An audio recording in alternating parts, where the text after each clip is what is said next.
Bonjour. Hello. Hola. Marhaba bikoum. Sur le fil, Le podcast d'actu de l'AFP. des nouvelles choisies pour vous sur notre fil info. Comment le Rassemblement national a-t-il pu devenir le faiseur de roi en France ? 2 mois après la victoire d'un front républicain de gauche visant à faire barrage à l'extrême droite et après un été interminable de consultations du président pour trouver un Premier ministre, le parti de Marine Le Pen s'est finalement imposé et il est même devenu incontournable. Nous avons donné quels étaient pour nous les critères, les conditions qui entraîneraient une non-censure immédiate de la part du Rassemblement national du Premier ministre qui serait choisi. Et donc Emmanuel Macron a finalement jeté son dévolu sur un homme de droite, l'ancien commissaire européen Michel Barnier, avec le feu vert tacite du Rassemblement national. L'extrême droite assume désormais un rôle central, de quoi permettre au Rassemblement national de continuer à cultiver son image de respectabilité au service de la conquête du pouvoir. Pour en parler, nous avons interrogé notre collègue du service politique Jérémy Marot, le politologue Jean-Yves Camus, co-directeur de l'Observatoire des radicalités, et Adélaïde Zulfi Karpazik, directrice générale de l'Institut de sondage BVA France. Sur le fil.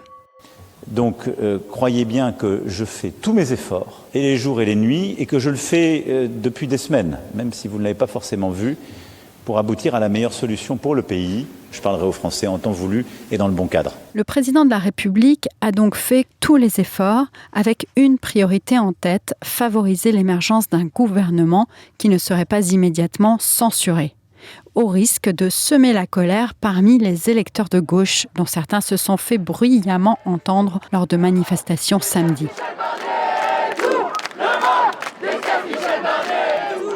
Alors, comment en est-on arrivé là ?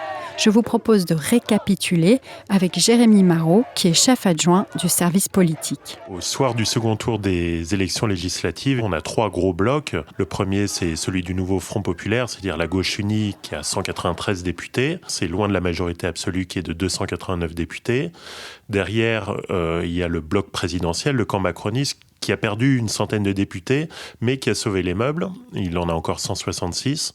Et puis, il y a un troisième bloc, qui est celui du Rassemblement national et de ses alliés, qui a 142 députés. Il n'y en a aucun qui peut gouverner seul. Et de là, il y a 2 méthodes, 2 interprétations de la situation. La première interprétation, c'est celle de la gauche, qui dit « on est arrivé en tête, à nous de former le gouvernement ». La gauche finit par se trouver une candidate qui est Lucie Castet. Et puis, il y a la deuxième méthode, qui est celle d'Emmanuel Macron, qui a été contestée, mais qui est la sienne, qui est de dire « c'est à moi de trouver un gouvernement qui ne se fera pas renverser ». Il attend l'élection de la présidente de l'Assemblée nationale, Yaël Braun-Pivet, qui sera réélue.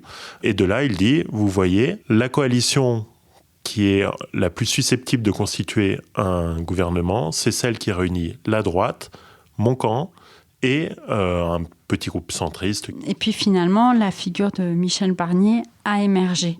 Après la trêve olympique, Emmanuel Macron a fait plusieurs tours de table. Il a reçu successivement tous les groupes politiques. Il leur a demandé leurs attentes, leurs lignes rouges et les profils qu'ils attendaient. Rapidement, le match s'est resserré à 2 noms, celui de Bernard Cazeneuve, donc ancien Premier ministre socialiste, et celui de Xavier Bertrand, issu de la droite. Et l'un et l'autre ont successivement tenu la corde.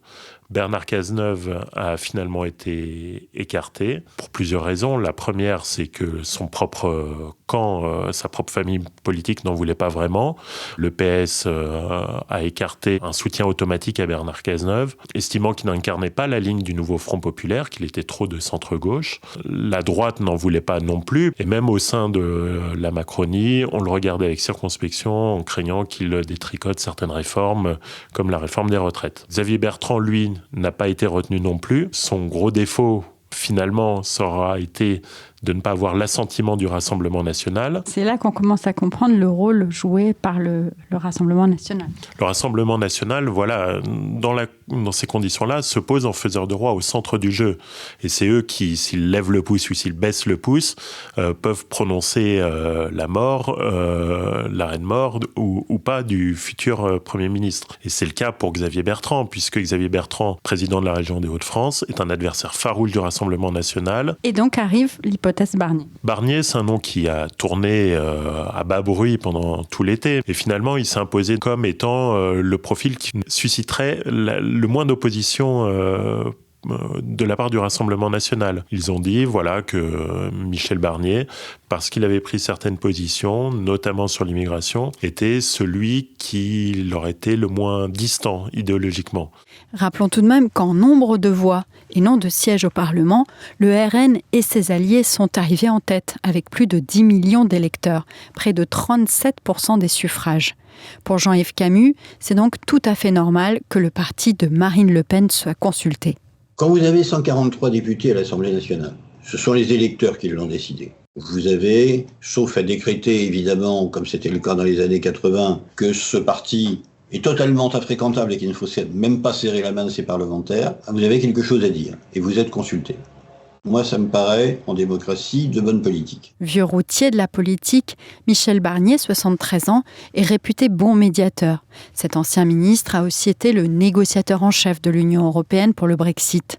Dès sa nomination, il a assuré qu'il serait à l'écoute de toutes les forces politiques. Un Premier ministre sous surveillance, rien ne pourra se faire sans le Rassemblement national, a dit Jordan Bardella.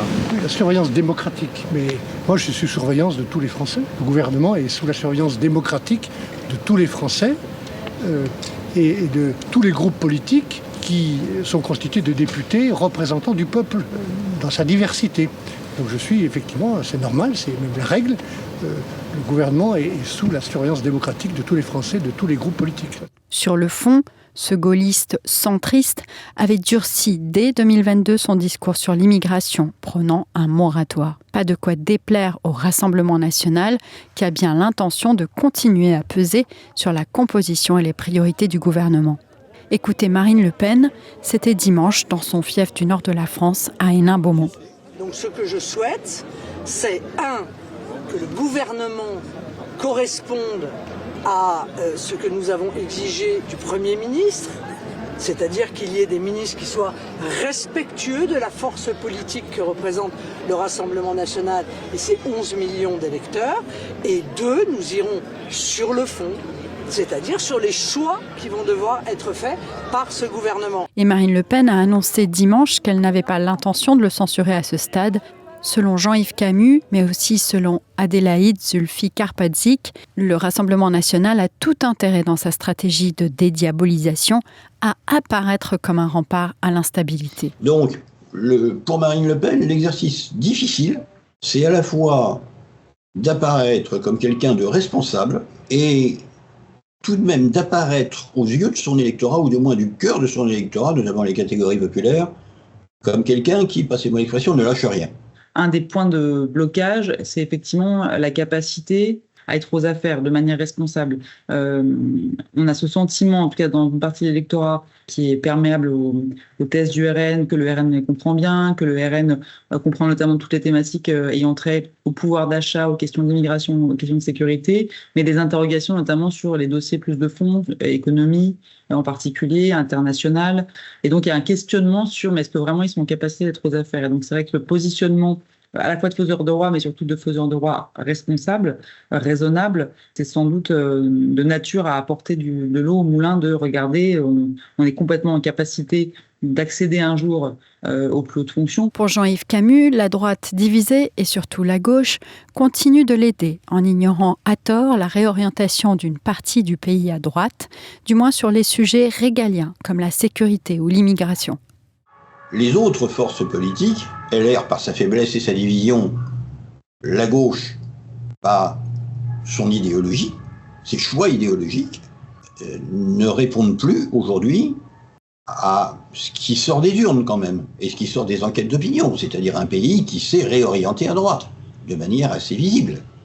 Mais pour terminer sa dédiabolisation, le RN a encore pas mal d'obstacles à surmonter. À très court terme, Marine Le Pen est citée à comparaître le 30 septembre avec 26 autres personnes pour faire la lumière sur des soupçons de détournement de fonds européens entre 2004 et 2016. Et puis, après les révélations de la presse sur les prises de position de certains de ces candidats aux législatives, parfois ouvertement racistes, un nouveau nettoyage serait en cours. On a vu encore des candidats nettement amateurs et on a vu encore des candidats qui effectivement avaient pris des prises de position radicales qui donnent lieu ensuite à des controverses et qui, d'une certaine manière, ont contribué aussi à ce que certains ne soient pas élus. Donc ça reste encore peut-être la dernière marche. Le RN manque aussi de cadres de haut niveau, de prises de guerre à d'autres partis, de représentants du CAC 40 et d'intellectuels, selon Jean-Yves Camus.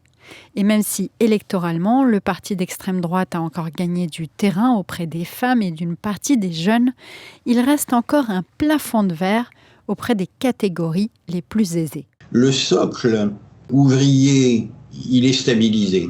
Le socle des ménages à revenus modestes, des employés, il est à peu près stabilisé. Ce qui manque au Rassemblement national, et il ne s'en est pas caché pendant cette campagne législative, c'est de percer encore davantage chez les jeunes titulaires d'un diplôme universitaire et chez les CSP+.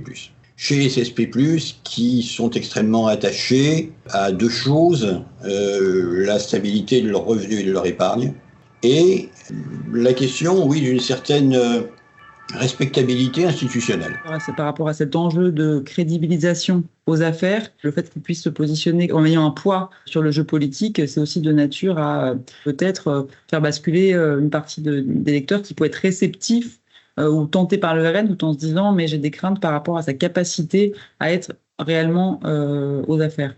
Mais l'avenir nous dira ce qui va se passer. Le RN gardera une épée de Damoclès, l'arme de la censure, qui doit tout de même être votée par une majorité absolue de députés, soit 289 élus. En tout cas, sa stratégie a fonctionné pour l'instant. 73% des Français ont approuvé son choix de ne pas censurer le gouvernement a priori, selon un sondage publié ce week-end.